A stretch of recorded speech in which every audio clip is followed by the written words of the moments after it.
Hello, hello. Hi, all. Oh, my goodness. Welcome. It is Friday. Oh, and a beautiful Friday it is, at least where I'm at anyway. So I finally made it home. I will save you all of the exploits from my trip from the West Coast back home here to the Midwest. But no, I still do not have my suitcase back yet. Yeah. Okay. Anyway, um, anyway, I got the most critical things, which of course was the microphone, the camera, the laptop. So that's all that matters. And I got some serious rest. So I am all fired up because on the plane ride home, I was writing an article, particularly for HR, right? So very focused on my HR colleagues out there, professionals that are in a place of struggle where you want to do the right thing desperately for your staff and for the entire employee base, but your hands are tied, right? You're struggling with priorities changing and shifting in the organization, purse strings tightening on the training and development initiatives that you know your organization needs. And like many folks, attend conferences like the ones that I speak at. You hear some great tips and some phenomenal things that you can bring back to your organization to try, but you're not quite getting the buy-in. So, right. So I started writing an article for you all. So that's coming. So make sure to follow me because I'm definitely going to release that here soon. It's in draft mode. But I do want to pick out one of the key points from that article and unpack it here for the next couple of weeks with you all. And that is the Agile Mindset Framework. It is how you go about implementing change in your organization to where it doesn't seem so big and bad and bold. And the first thing that I would recommend is that you move away from what we in IT used to call the Big Bang approach. The Big Bang approach is when you have an idea, you have a change that you want to make, you have training that you want to bring into the organization. Maybe even you have, you might even have a different process that you want to try, whatever change it is that you want to try that you think, I think this is really going to benefit us. Okay. Um, then you go off, right? You work to garner input to get people to help you, to get the resources and the investment made to create the change. And you go off oftentimes for months. Okay, let's be honest. Months and months and months. And 9 months later, you come out with the changes ready, right? We've got all the communication plans. We've done, we have all the videos from senior leaders. We've mapped out everything. And you go to implement and you're like, woohoo.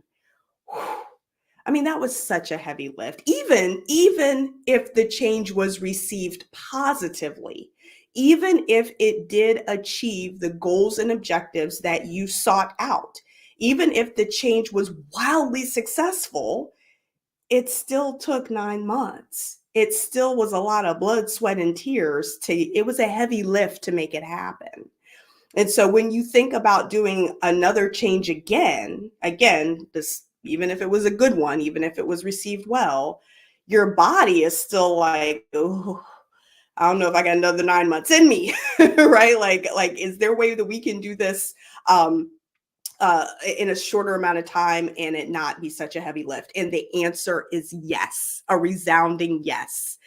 And I call it the Agile Mindset Framework. And it is a framework that myself and everyone a part of Angel Speaking, all our coaches and consultants, use this in order to affect change. The way I like to look at it, it helps make change sticky. And you make it sticky because the change agents, those that are listening to this, that care about the change, care about your people, and want to see something different and improved and better, it makes it easy for you all to do the work that you do. Okay, that's why I love it so much. So we're gonna take literally 5 minutes, 4 or 5 minutes here, and unpack just the very first step. Okay, and the very first step is going to be eye-opening for you as a change agent in your organization. And the first step is that you're going to have to tie whatever it is that you want to do, whatever change that you're trying to make, whether it's bringing, even as simple as bringing in a speaker or a trainer, someone like me, to come in and talk to your organization for a lunch and learn, or, an hour and a half keynote, or whatever it is, all the way to, a policy change or a procedure change, whatever it is, you have to tie it back to your organization's objectives. Okay. Now, where it gets a little hard is one of two things happen. One, your organization, your senior leadership team, so CEO and all the folks that report directly to the CEO, have not communicated clearly in written form. It's written down for all to see what the core objectives of the organization are. Now, usually these are done in quarterly objectives, town halls. Maybe the CEO will come out with a little video, and underneath behind it, the communications team will have, here are the 4 or 5 things that we need to care about as a company, right? And it's usually about increasing market share, branching out into another geographic location, or maybe a new product is coming out, or a new service offering, all types of things. Those are usually in the objectives. Now, what you will normally see that's missing from those stated objectives, usually there's about 3 to 5, somewhere in that neighborhood, are people objectives, right? That's where HR and your diversity office objectives come in. They're usually embedded or tucked underneath what they call people objectives, which is HR, which is very often not a lot of times a part of those 3 or 4 key objectives for the organization. So you're going to look to embed people objectives into those 4 or 5, right? And there's a couple of ways that you can do that depending on your culture and your organization. So we won't take time to delve into that. But people objectives absolutely must be a part of that key list, okay? And that's the first step. That's the work that needs to take place, is to tie whatever it is, whatever training, whatever policy change, whatever it is that you're trying to do to positively impact your workforce. That has to show up in written form, transparent for all to see, so that we can make it steps 2 through 4 a little bit easier for you, and it not be such a heavy lift, right? So that's the first step, is how do we work to tie whatever change that we want to make for our people, whatever improvement that we want to make for them, back to the overall company objectives, and get that listed, written format, transparent for all to see. So that's step 1, is list the objective. Sounds simple, right? But as we know, company politics, culture, depending on where you're at and your maturity of inclusion, there's a lot of barriers that can prevent you from making step 1 a reality. Okay, but you have to do it. You have to. If you want to make it easier for yourself for subsequent change initiatives, for the heavy lift to not be so heavy, it has to be clearly communicated, and that has to be top down. Okay. All right. So yes. Oh yeah, I did that in 5 minutes. Awesome. All right. So with that, we are, Angel Speaking is so excited. We are on the roll. We are creating all types of material and collateral to get information in the hands of you, those change agents in organizations that are seeking to improve your culture. We want to get you the Agile Mindset Framework. And we are also working right now this weekend on launching our first webinar specifically for our HR and our chief diversity officers and their teams, information for you all. So that webinar is coming the first part of October.